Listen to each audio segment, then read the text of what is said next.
Hello, everyone. Thank you so much for joining us today for our webinar about finance benchmarks to drive operational excellence in your finance operations.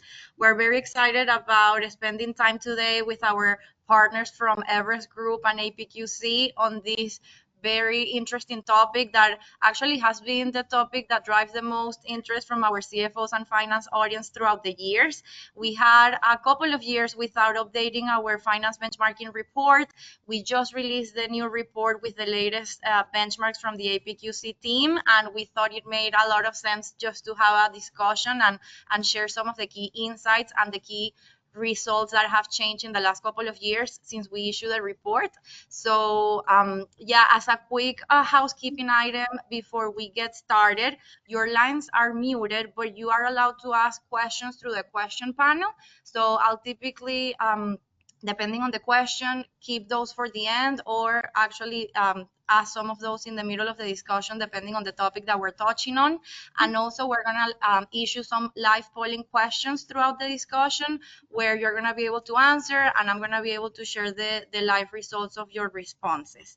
So yeah, we're very excited. We plan this to be a 60-minute webinar. Hopefully you can stay throughout the end. And I'm going to turn it over to Eric and Shirley and Kelly for some quick introductions on their end. Thanks, Fabi. Hi, everyone. Welcome to the webinar. My name is Eric Libros. I'm Senior Managing Director with Auxis. I've been with the company for 23 years, and I lead our business transformation practice.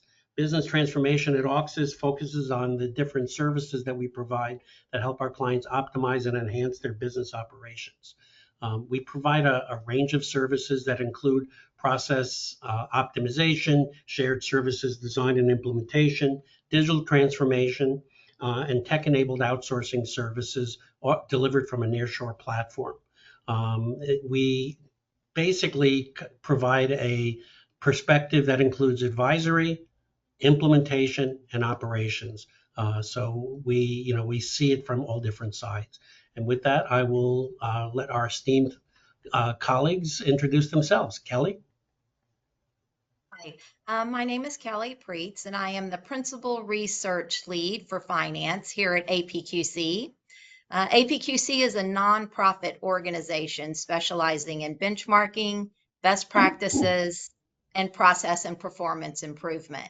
So I've been with APQC for a couple of years now, joining from the practitioner world. So I have about 25 years of experience in predominantly the oil and gas industry here in Houston in the finance department. So most recently, I served as Vice President and Treasurer of an international exploration and production company.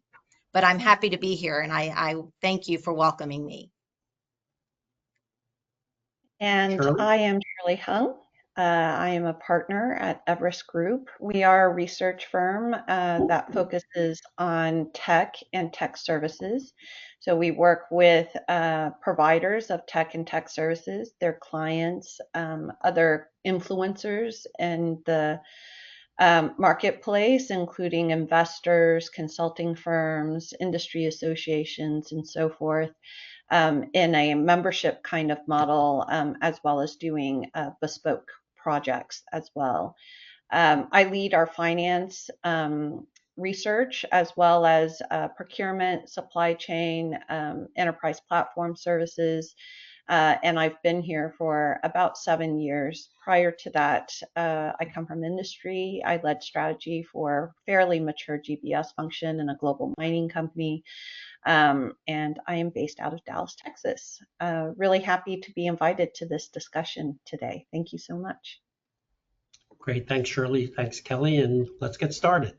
So for today's webinar, what we're going to focus on is we're going to start by talking a little bit about some of the finance priorities that we're seeing out there and some of the trends that we're experiencing.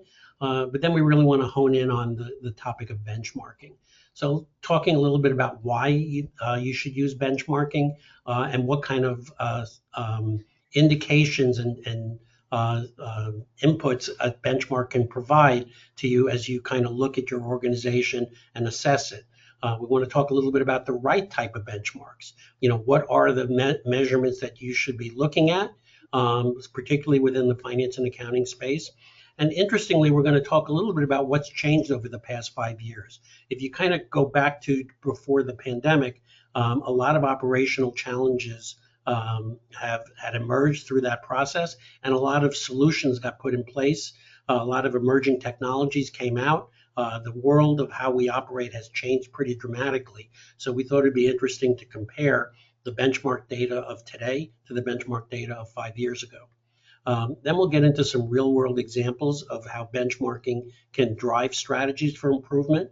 Some examples of clients that we've worked with, how we started with a benchmark assessment and then implemented change and what were the outcomes of that.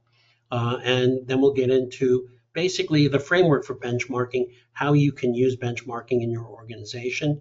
And then we'll summarize with conclusions and hopefully have some time for questions at the end. With that, let's get started.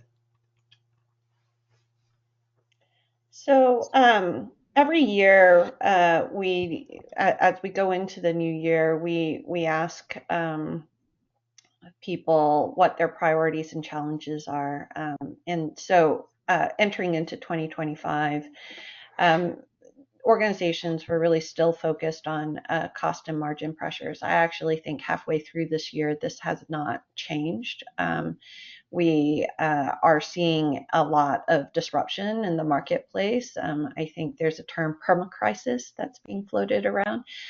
So the need for organizations to adapt to customers, slowdowns as well as ramp ups in demands, changing regulatory environments. The geopolitical risk is quite high these days in different parts of the world. So all of these are really top of mind of executives. Consequently, this means that the CFO role has become even more strategically important. Instead of just focusing on the delivery of finance processes, they're really looked to provide a strategic partnership to the businesses when they're making decisions.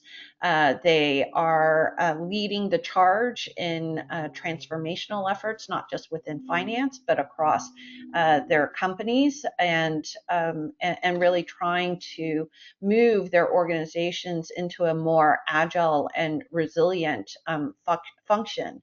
In addition, finance is oftentimes seen as the custodian of insights because a lot of the data that is needed for decision making resides within the finance systems. And consequently, finance is being looked to create more value and not just be a cost reduction driver. Yeah, I think this has definitely been an interesting year. Every time you think you got a handle on what's happening, something happens out there, whether it's economic turmoil, political turmoil, geopolitical turmoil, that's kind of making you take a step back and reconsider. So yeah, we're seeing a lot of companies, a lot of organizations, a lot of people that we talk to are really kind of uncertain about where and how to proceed, because every time you think you got a handle on it, something changes.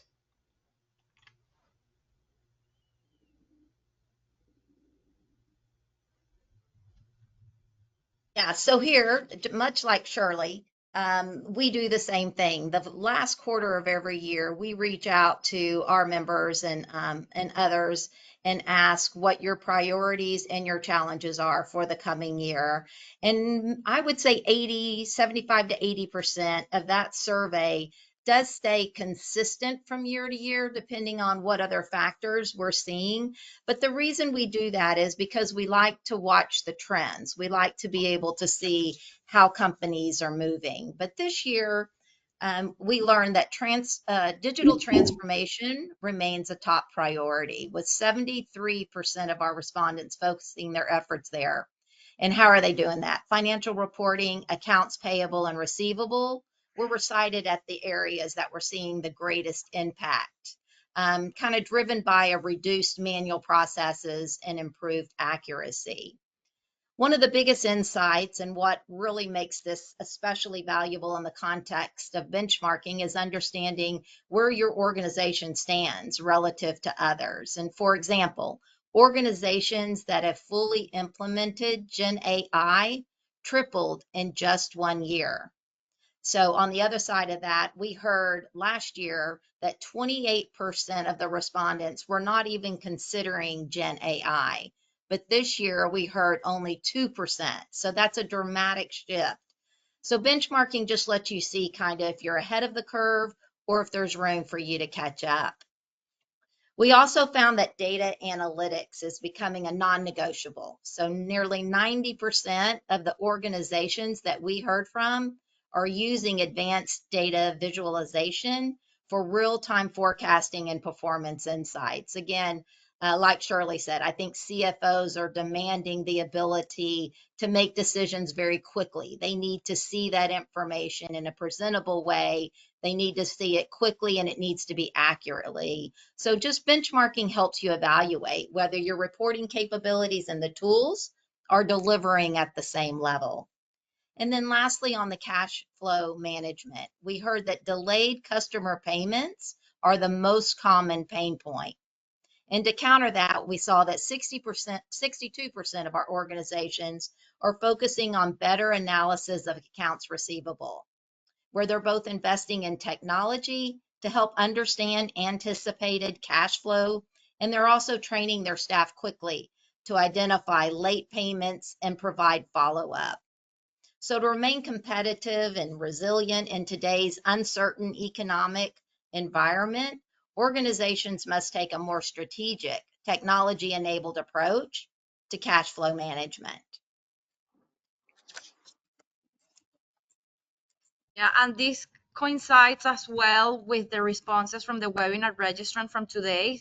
One of the registration questions that we asked was what were the most pressing pain points they're trying to address in their finance organization and through benchmarking. And as you could see, the top number one, 74%, is still struggling to automate manual activities. But then I think one of the things we also, see a lot is the trends on talent challenges in the US and across the world when it comes to retaining talent and training talent and dealing with the turnover on the finance operations, whether it is your AP clerks or your accountants performing your close.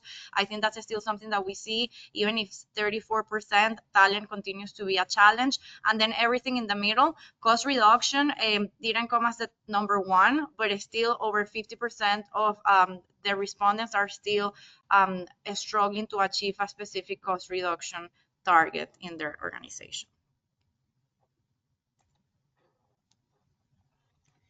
So when we're talking about benchmarks, usually you need to look at how the process is performing end to end. And we know that many people touch the process. More and more from a service delivery standpoint, we are seeing a hybrid model that is becoming the predominant model for finance. And by hybrid, we mean a combination of third-party providers as well as in-house shared service or GBS or captives, whatever you want to call it, organizations. And that actually makes a great deal of sense. Each type of organization or provider brings different strengths into the mix.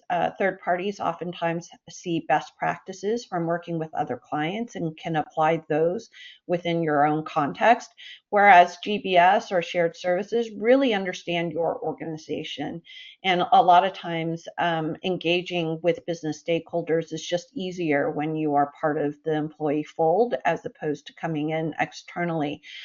So overall, the big difference that we've seen since we've run the global CFO survey in the last 2 years is a huge increase in those organizations that are leveraging both third-party providers as well as captive organizations, and the value that's being generated from doing so is quite prominent as well. So customer business stakeholder satisfaction has increased, being able to achieve other strategic objectives, cost reduction targets, as well as process improvement, business outcomes are all better in hybrid kind of models than in a pure in-house or pure third-party outsourcing model. And this is very consistent with a lot of the conversations that we're having with companies out there, where they're looking for ways to kind of carve out and carve up their business operations. The goal is to leverage your best people for the highest value work and potentially move some of the lower value, more transactionally oriented work to the lowest cost, and to free up the organization from focusing on it. So this hybrid model is really becoming, I think it's becoming the predominant model as organizations look to see how they want to deliver from their business operations operating model. And this brings us to our first polling question. Yes, so in line with the last slide, we want to understand which of the following best describes your current finance services delivery model. Is it all in-house and not looking to make a change? Is it all in-house and you're looking to elevate the use of outsourcing? Do you have a hybrid already that you're looking to increase? Do you have a hybrid that you're looking to decrease? Or are you still figuring out the best model for you? You could actually pick more than one option if you feel that you're still figuring it out, but your current model is one of the first four. So feel free to pick those two options if they apply. And I'm capturing the votes. I still have around 38% of your votes. Would love to get some more before I share. So let's give it a couple of more seconds and I'll share with you.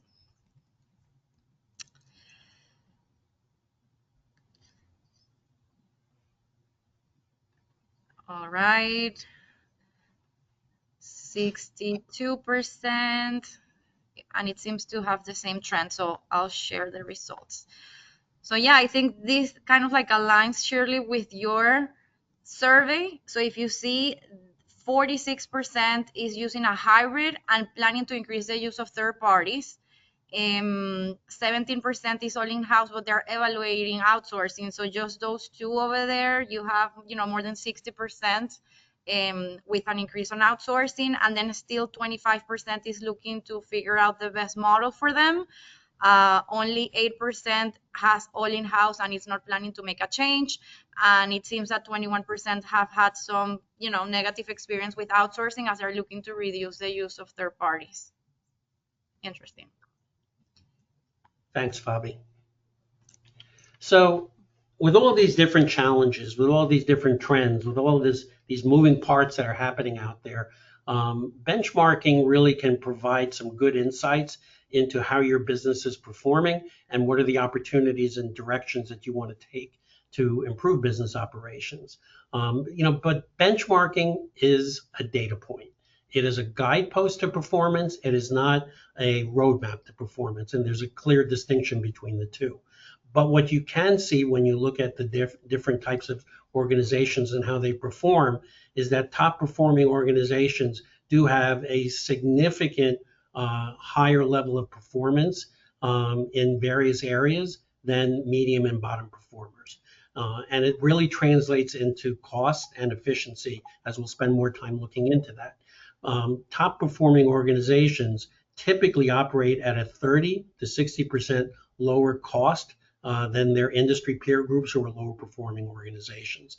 And then commensurate with that, top performing finance organizations are 3 times more efficient than some of the other organizations that are being measured who are not at that same level. So there's clearly a distinction between it. It's pretty dramatic in terms of what's the difference between top and bottom. And we'll take a look at why that's happening, and we'll take a look at some specific data points to understand within which the various functions, what's really going on.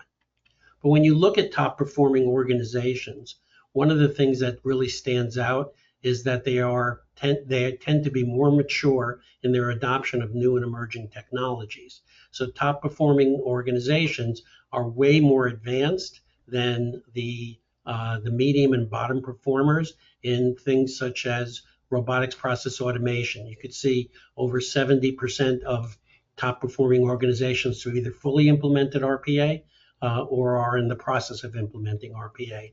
A smaller percentage of median, and the bottom performers, they're still looking at it, but there's still a ways to go. Similarly with generative AI, and actually the newer term that's out there that organizations are looking at is agentic AI, which is really kind of the combination of automation with AI agents to help use technology for not just execution but decision making. There's a significant higher level of organizations who are top performers who are taking advantage of this technology. But as you can see, medium performers are looking at it and are starting to pilot and play with it. And again, bottom performers tend to lag behind. But if you look at the right-hand side, it shows you that there's still a ways to go across many technologies, even some that are pretty well mainstreamed by now. A lot of organizations still are lagging in how they use the different types of technologies. So there's definitely opportunities, particularly for those at the bottom and the median levels. So let's talk a little bit about what are the types of benchmarks and what's really the right level of benchmarking performance. So as you can see, typically you're having 3 different categories of benchmarks: top performers, medium performers, and bottom performers. And where would you want to situate yourself as an organization? Well, the natural inclination is to say, I'd like to be a top performer. That's where I would want to be. But let's take a look at what the characteristics of a top performing organization is. And when you consider that, compare your organization to that top performing organization.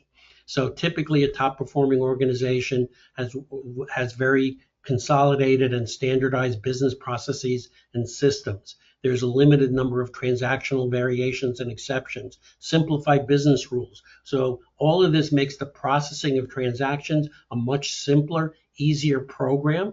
And a lot of it's built around using technology to drive it. So a lot of automation solutions replacing manual work. So when you look at your organization, you have to really compare yourself and say, do I sound like this, top performing organization? Or maybe that's a neighborhood that I cannot necessarily afford to live in, because all of the steps it's going to take to get me there are going to not only cost from a standpoint of investment, but cost in terms of changing your business operations. And at the end of the day, what's truly going to be the benefit? I typically tell clients that, median is where you should focus. If it makes sense to go to top performer, that's great. But at a medium performer level, you're going to, typically, perform well enough for your organization to get the benefits that you need from an operational perspective. But another key consideration is just the overall complexity of the business. So benchmarking is a data point, as I said, and where you're situated within these various categories can vary based on the complexity of your business. So when you're comparing 2 businesses, you have to compare the different characteristics of that business. Is it the same industry? Industries have different levels of complexity, different levels of performance. So for example, a healthcare organization that does revenue cycle management is going to be very different than a retail organization on an order to cash process. Very different type of complexities, very different type of processes, probably very different type of systems. The size of your business, the regulatory controls that you're subject to, whether you're public or private, even where your business is situated, all have variability in terms of cost, in terms of available talent, performance, etc.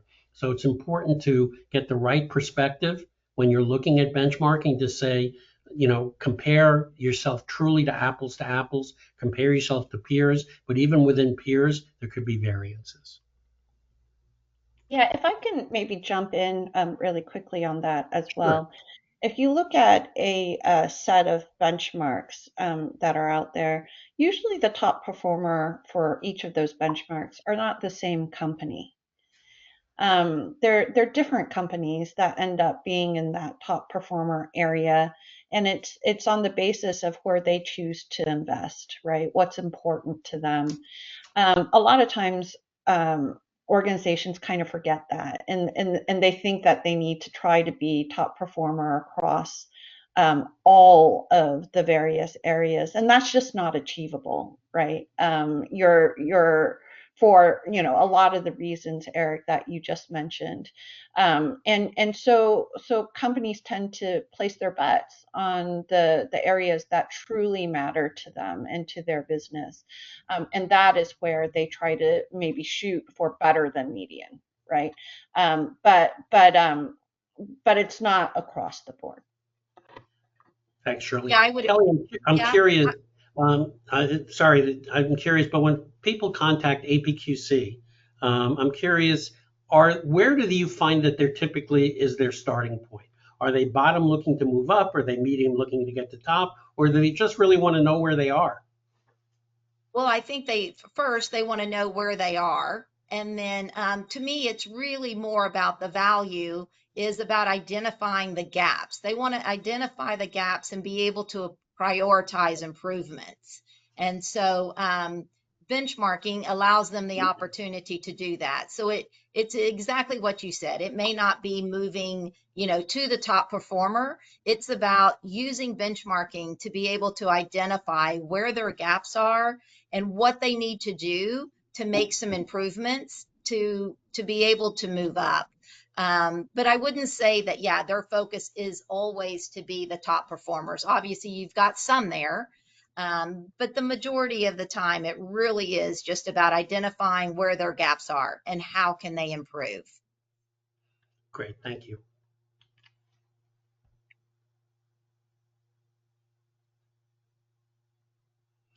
So Kelly, do you want to talk a little bit about the type of benchmarks that are typically Yeah, being utilized?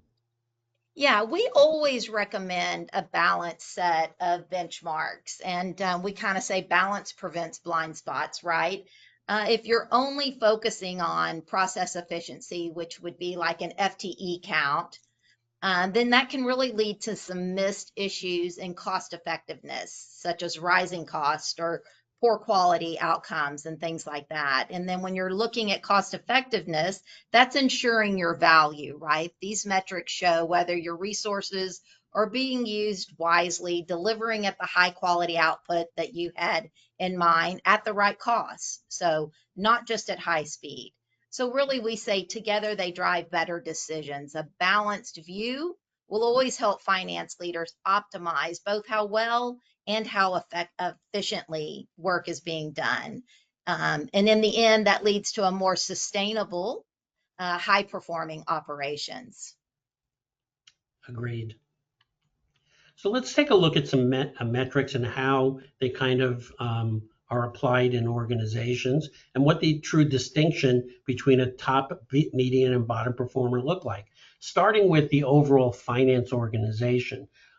When you look at the first efficiency metric that we're citing, which is the number of finance FTEs in the overall organization, you see that there's a big difference between a top and a bottom performer. A top performer tends to be 2 times more efficient in terms of the number of FTEs than a bottom performer does. And that translates on the effectiveness side into a cost model that is, significantly higher at one versus the other. A top performer tends to be 2 times more cost effective than the bottom performer, which kind of makes sense based on the number of FTEs that are being indicated in the organization. But let's take a look at what's happened over the past 5 years as well, because I think there's an interesting trend you're going to start seeing. If you look at the cost, if you look at the headcount numbers that were being provided back in the early 2020s, there's been a 5% reduction in headcount across the board in finance organizations, likely due to the introduction of automation and other enabling technologies. But on the other side of the coin, there's been a 5% increase in cost for the bottom performing organizations, while top and medium performers have remained largely unchanged. So what's happening is the bottom performers are not necessarily getting the same level of productivity and efficiency, and as a result, their costs have gone up, because you're going to see as we get into other benchmarks, there's been a significant rise in cost across all these different finance and accounting areas. And it's to a certain extent overcome the productivity gains that have been achieved. And this brings us to our second polling question. Yes, so we are going to be sharing specific benchmarks across AP, AR, and accounting and GL. So we wanted to understand what were the biggest operational challenges that you were facing today. Is it GL, AP, AR? Is it all of the above? You can select more than one option. And, maybe based on this, the team will prioritize spending a little bit more time in a specific finance tower. And it's interesting because I'm seeing a lot of people struggling with FP&A. So that should be interesting. So I have 43% of the votes. If you can please send your responses, I'll share in a couple of seconds.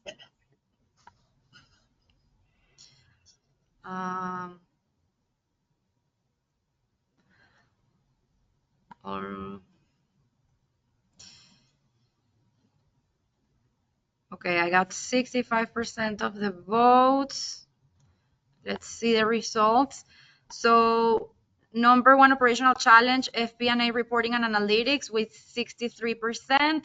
Second one, GL and the closing process, 48%. Third, AP, 37%. And then fourth, AR with 30%. Great, thank you, Fabi. So let's take a look at specific functional benchmarks within the finance and accounting space, starting with the general accounting and reporting area. So a good metric to work with from an efficiency perspective is the number of general accounting FTEs per $1 billion of revenue. So that gives you kind of a baseline of where these organizations are situated. And as you can see, when you compare a top performing organization, which has approximately 5 FTEs per billion performing this work, compared to a bottom performer, 17.2, medium sits in the middle at 9. There's a very significant difference in a top performing organization compared to a bottom performer, about 3.5 times more efficient. And this translates into a cost factor.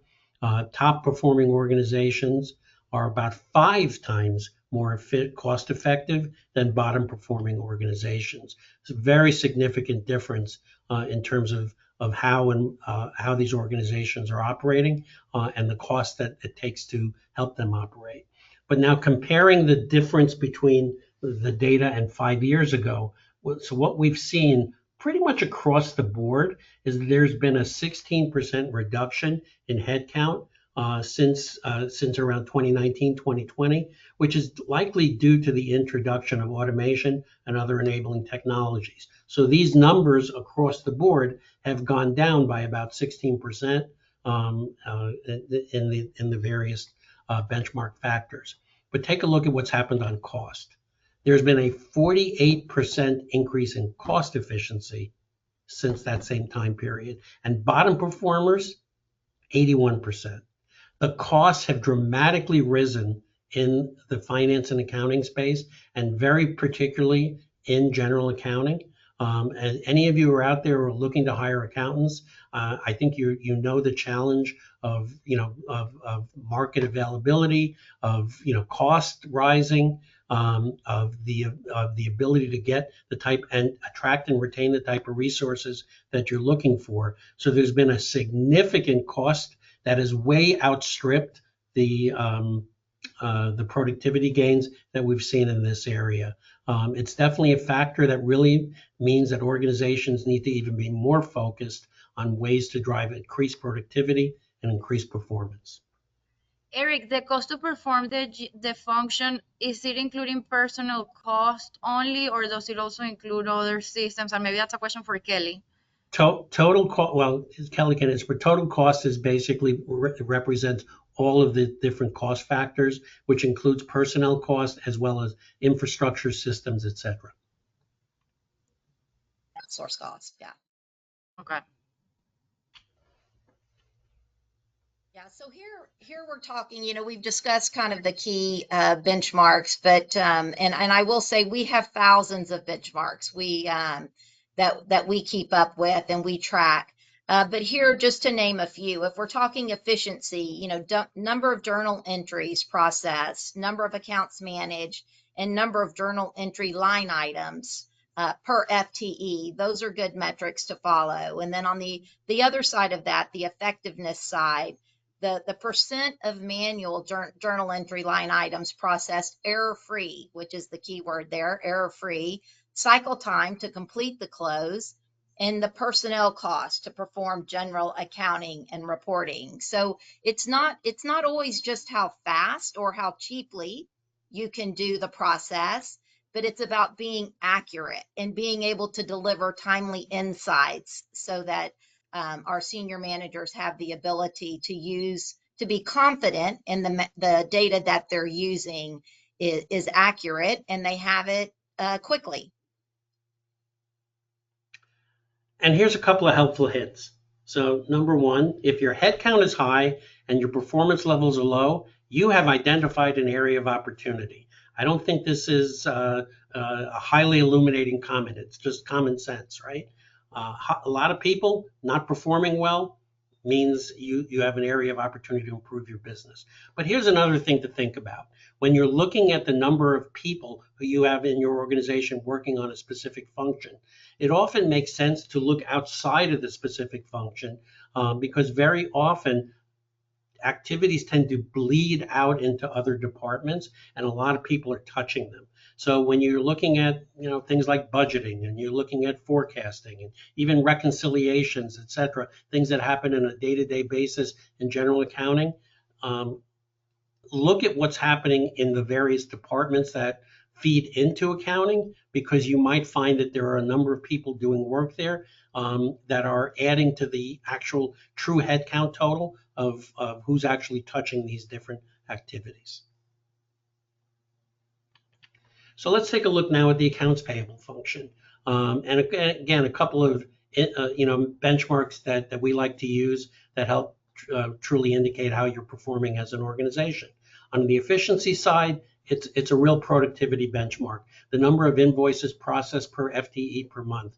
And again, as you can see, big differences between top, medium, and bottom performers.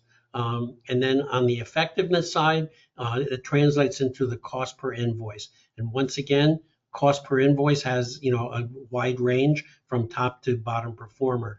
A top performing organization, the benchmark is about $3 per invoice, double that for the medium performer, and more than 3 times for the bottom performer. So you're seeing that again, big distinctions between the various organizations, and definitely opportunities if you're at a bottom performer level to try to improve and gain some traction to become medium or even top performer. But again, interesting note. So there has been a 38% increase in processing productivity for bottom performers and a 25% increase in productivity for medium performers in the number of invoices processed per FTE per month, while top performers over the past 5 years have remained largely unchanged. I think this is likely due to what I'm calling the democratization of automation, that 5 years ago, top performing organizations had already taken advantage of this technology and had been utilizing it, hence their ability to perform at a higher level, while medium and bottom performing organizations, as our trends had showed us, are starting to take more advantage of these technologies and getting access to them, whereas 5 years ago it was either out of their reach financially, operationally, from a talent perspective. It was just much more not as mainstream as you see it is today. But when you compare the cost, here's another interesting data point. The average cost per invoice has only changed marginally for bottom and medium performers. Why? Because while costs have risen, the productivity gains that they've achieved, as you can see on the left-hand side, have helped to offset that. But the top performers, who had already taken advantage of those technologies, are showing a 45% increase in cost per invoice during this exact same period. So that's the true indicator of how much costs have gone up from a labor perspective during that same time period. And top performers had already gotten the productivity benefits and are now paying the price of higher labor costs, while the bottom and medium performers are at least getting some of the benefits of productivity to offset that. Yes, and to have a truly balanced set of metrics to manage the AP function, a lot of organizations also look at, the number of FTEs or efficiency metrics such as the invoice line items processed or the disbursements processed by FTE. On the effectiveness side, it's quality metrics such as the disbursements processed in the first time without any errors, the invoices that are matched to a purchase order, the invoice line items received electronically. So there's a lot of metrics that are out there that can help govern how your AP function is performing. What should be like a reasonable touchless processing percentage for companies to achieve in AP based on what you're seeing? Because that's not maybe specifically a metric on the slide, but that's a key question that people are asking, like, what should be my touchless percentage? That's a tough question to answer because it depends on the complexity of your invoice processing and what goes into that. We typically try to target like 70 to 80%, but you can even achieve higher levels. But a lot of it depends. Do you have multi-line invoices? Do you have a lot of single invoice vendors? What's involved in processing of an invoice? It's not necessarily a one fit answer. I don't know, Kelly, Shirley, if you have any thoughts on that. Yeah, I agree with you. Yeah. Go ahead, Kelly.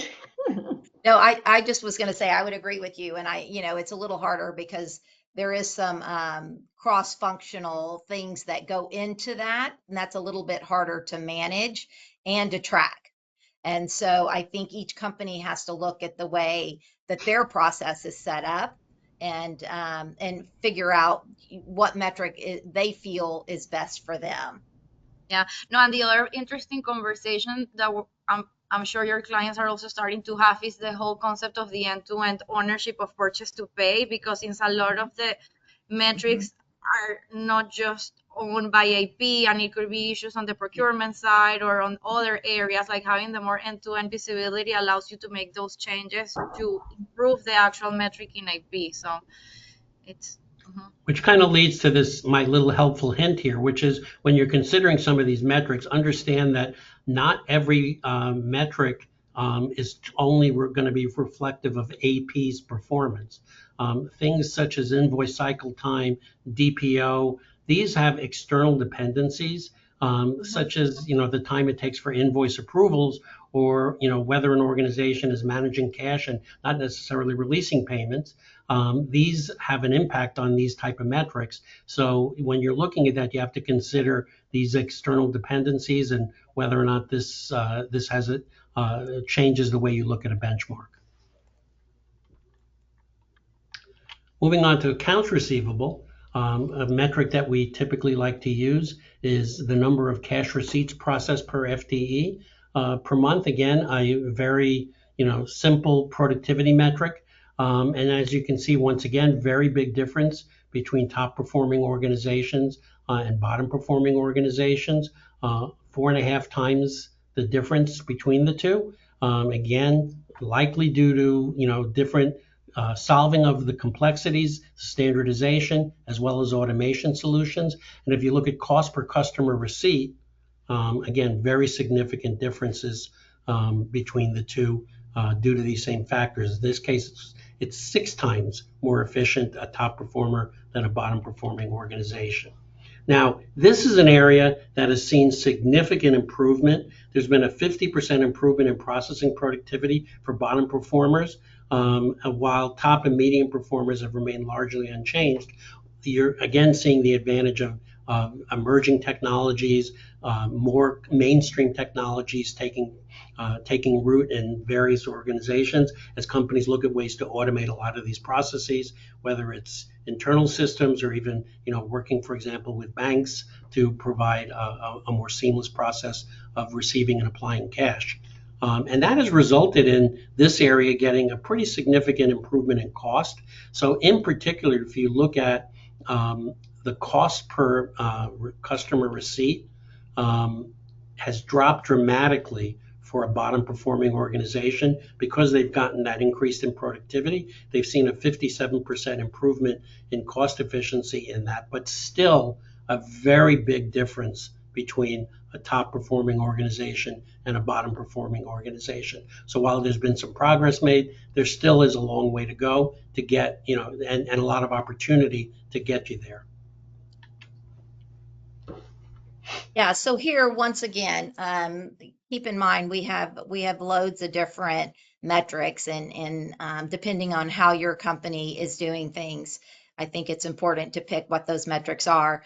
But some other efficiency metrics that we have: number of adjustments and adjustments processed per FTE, number of customer accounts managed by FTE for collections, and then DSO. DSO to me is a metric that should be on every CFO's list of something that they have the ability, especially in light of our current situation with rising interest rates and all of those things. So, and then on the effectiveness side, we've got percentage of customer receipts that are processed first time, error free, again, percentage of customer receipts received electronically, and then the percentage of receipts automatically matched to open items. So this goes back to the touchless type of entries. And so, and with accounts receivable, I do think accounts receivable metrics are a little bit different because they need to strike a balance between the collection speed,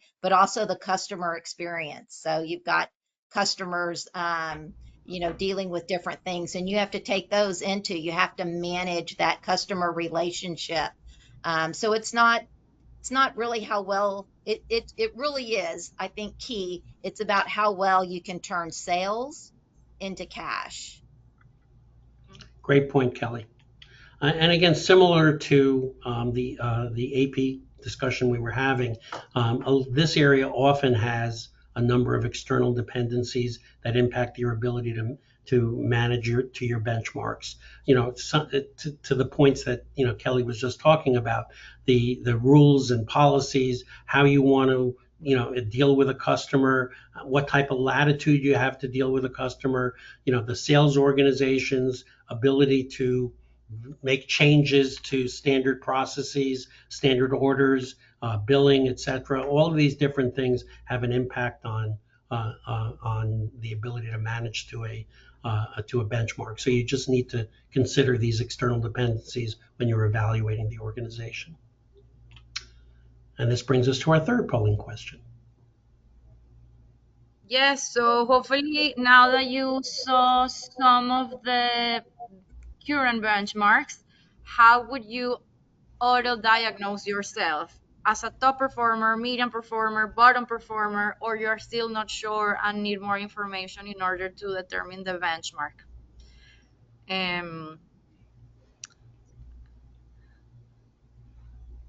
So I have 35% of the votes. Let's keep them coming, and I'll share in a couple of seconds. Well, I think people at least are being honest. Very few top performers, but it's funny because maybe they think they're median, but probably they're going to be surprised on how maybe they're closer to the bottom in some metrics when they do the analysis. But 47%, 50%. Let's try to get some more.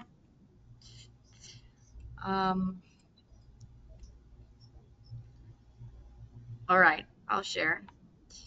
So 43% consider themselves to be median, 10% top, 19% bottom, and then 30% are not sure and need more information. Well, median sounds like it's where it should be. Yeah, no, and that's the thing. Like even medium could be a great improvement for a lot of people. Yep. Yeah.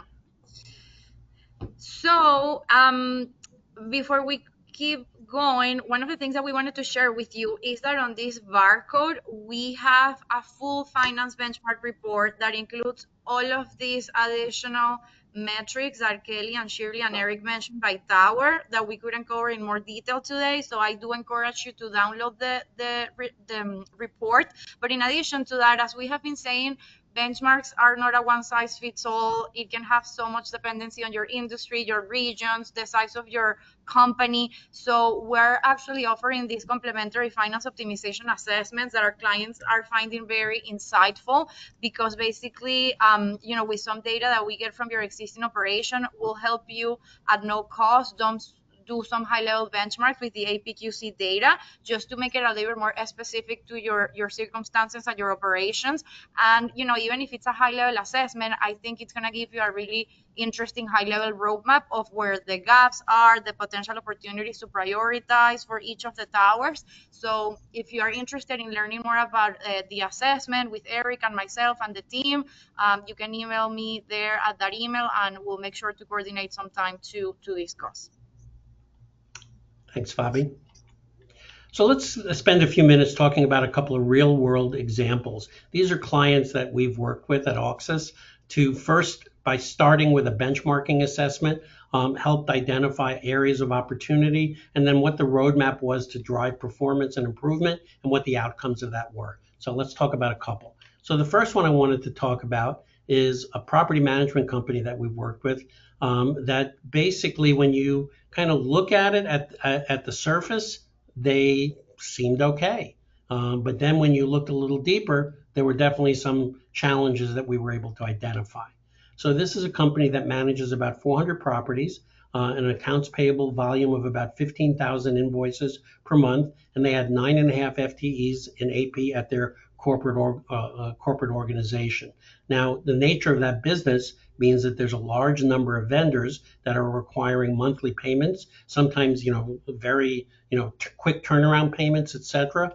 And when you kind of look at where they were situated, the number of FTEs compared to the industry standard, they were just slightly above the median benchmark level for a services industry company, and a little higher than that from a cross-industry perspective. So they didn't look too bad. But, and there's a but, what we found when we did the analysis was that the properties were where the invoices were being received, being coded, being indexed, and being entered into the system. So the AP team at corporate was really just taking it from that point and dealing with exceptions. So when you added up all of the people at the properties that were performing the work of accounts payable, it went from 9.5 FTEs to 27.5 FTEs. So a very significant number and way beyond what would be considered a bottom performer. Now, unique industry, different structure, but still, does that tell you that there's an opportunity for improvement? Yes. And what's even more significant about this was, because the people at the properties are not dedicated to this task and not focused on, processing accounts payable, they were making a lot of mistakes. So in the end, what was happening was the accounting team had to get involved and clean up a lot of these badly or miscoded invoices and reclass them at the end of the process. So it took even more than this amount of people to be involved, because accounting had to do a lot of cleanup work at the back end. So when you look at from a cost per invoice perspective, again, pretty dramatic. The yellow bar shows you where they are if you only considered their accounts payable team, and they were well below a medium performing organization. So they were looking great. But once you added in the cost of the number of FTEs at the property, now they were at over $17 per invoice. A very significant cost factor, and a real neon sign that said, hey, here's an area of opportunity. So in this case, you needed to look below the surface to truly understand what was going on. So what did we do? Well, the first thing we did is we centralized accounts payable. We pulled the processing from the properties. So all they were doing at this point would be receive the invoices and send them to a centralized location. Now, given the volume, it would mean you would have to add up to 15 FTEs to handle the processing of those invoices. So we knew that that was not a manageable solution. So what we did is we implemented an automated accounts payable solution with intelligent document processing that allowed and had AI elements built into it to help interpret not just the content of the invoice, but how to effectively code it. This enabled us to achieve about a 70% touchless AP processing level. So while we added 5 FTEs to the corporate AP team, and we moved it to our nearshore platform, so we're able to lower the overall cost. And in the end, the result looked like this. The net of the cost per invoice, once you implemented this full solution, was just about $3.50 per invoice, basically coming in well below the median level performer for a services industry. This was a dramatic impact, but the thing that's really significant about it was it cleaned up a lot of the errors that were happening at the front end. And while we had to add 5 AP FTEs, we actually freed up the equivalent of 8 accounting FTEs who were doing all these reclass work at the back end. So using the benchmarks, we identified an opportunity. We saw where the pain points were, and then we dove in, created a roadmap, implemented a solution, and then the measurements showed us at the end that the benefits were truly realized. Now let's take a look at a second case, which is a little bit different. This is a larger global, $2 billion global manufacturing company that was looking to do a global business services strategy project. Now, the company was very decentralized in terms of their operations and had 8 locations globally with finance and accounting teams situated at each of the different manufacturing plants, which were located in multiple countries, in North America, Europe, Australia, and other markets.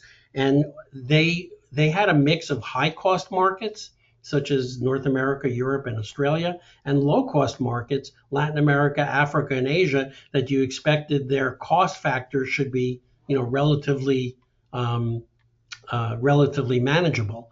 A couple of other things about them: they had very non-standard processes and older systems, so not a standardized systems process. They were in the process of standardizing their ERPs, but was having a challenge to get the global markets to adopt these new technologies. They also had highly tenured teams in the localized operations, and these teams had a lot of tribal knowledge, but also made the challenge of standardizing process more difficult because they were resistant to change, and then the nature of their environment, the localizations required in those markets, also made it challenging. So what we needed to be able to do was bring it together, standardize their processes, and help them not just get productivity benefits, but really help them adopt a standard systems implementation methodology that would allow them to take advantage of these different technologies. So the interesting thing was, when you look at the staffing levels, they really weren't bad. They were 59 FTEs across the finance and accounting organization. So they were operating at a better than median level. But what they were operating at, you would have expected them to be at a lower cost model than a median performing organization. So they're the gray bar. The median performing organization operated at one level, and they were below that level. They were less cost effective, and it was surprising given where the different finance and accounting people were situated in some of the lower cost markets. At the end of the day, while they were better at the staffing, they were higher at the cost level. So we were looking at an opportunity to reduce their cost, bring down the cost to a median level, which would have resulted in a savings of about $800,000, which could help support the implementation of these systems but also more importantly, help the adoption of those systems. So what did we do? We basically looked at their various processing areas, and where we saw the big pain points were in accounts payable and accounts receivable. As you can see in their cases, the gray bars, they were below medium and in some cases bottom performing levels. And we knew that if we were going to target areas of opportunity, ways to drive down cost and improve their productivity, it was going to be in these two areas in particular, areas that represented a significant opportunity to reduce headcount. So what did we do? They embarked on a global business services initiative to consolidate, optimize their operations, knowing that they needed to retain certain roles in country because of localization requirements. But the areas of AP and AR in particular, we were able to consolidate and bring together where you didn't need the local presence as much. And we were able to achieve a 12 FTE reduction across these different locations through centralization and automation, resulting in a $900,000 cost savings and allowing them to become not just a medium performer in terms of headcount and approaching top performer in terms of headcount, but achieving above medium performer level in terms of operating cost. Again, this was a global business services initiative that had bigger fish to fry, if you will. It was about standardizing operations, but one of the ways to do that was to look at the areas of pain points to them and implement solutions specifically to address them. Benchmarking showed us the right direction to do that. And that brings us to our fourth I think, Eric, since we're on the top of the hour, I'll skip the question, and Kelly and Shirley can wrap up with the last section on the framework and the thoughts on the SLAs. Sounds good. Mm-hmm. Benchmarking should always follow kind of a straightforward, repeatable, which is the key word, repeatable framework. So here we have align on your key drivers, determine key performance indicators, measure current performance, conduct a gap analysis, develop a plan, evaluate, and then measure results and recalibrate. And then, as I said, be able to repeat that. So just recently we did a cash flow management survey, and we found out that for CFOs, digital payments are emerging as a critical lever for improving cash flow visibility. So that would be your benchmark. Now you're aligned with what the corporate goals are, and then you would walk through this framework to get to where you need to be and where improvements can be made. But then to remember at the end, be able to repeat it so that you can ensure that you're staying in line with where you ultimately had wanted to be at the beginning of this process. Yeah, it's what I call a wash, rinse, and repeat process. You really want to keep this cycle going because benchmark should not be a one-off proposition. You should be not just managing your program to kind of repeat the measurements, but even looking at those measurements, because as you can see from what we've talked about over the past 5 years, there's been pretty significant changes in what the benchmarks are showing in terms of productivity, cost, etc. So it's important to keep current on those benchmarks and understand, how your organization matches to those benchmarks on an ongoing basis. And what I wanted to talk about very briefly is that benchmarks are also quite helpful when you are looking to set service level agreements. It's important to note that benchmarks and SLAs are not the same thing. SLAs are formal measures in which you want to hold your providers accountable to, whether those providers are in-house, like in a shared services type of model, or external partners. SLAs will usually have some consequences that are associated with that. The benchmarks are very helpful. Operational benchmarks, such as the ones provided by APQC, are really helpful to inform how you want to set the SLAs. But ultimately, you do want to keep the SLAs that you establish to a small number. It gets confusing otherwise. You want to pick the most meaningful SLAs, the ones that are the most able to be controlled by the provider in question, and then you need to have a discussion on how stringent those SLAs should be and what the associated consequences are. So there is an art to that as well, SLA development, which is important to just make sure that you know that SLAs and benchmarks are not the same thing. They seem the same, but they're not. Exactly. Well, this concludes our webinar. I don't know if we have any still questions pending, Pavi. So if we do, let us know.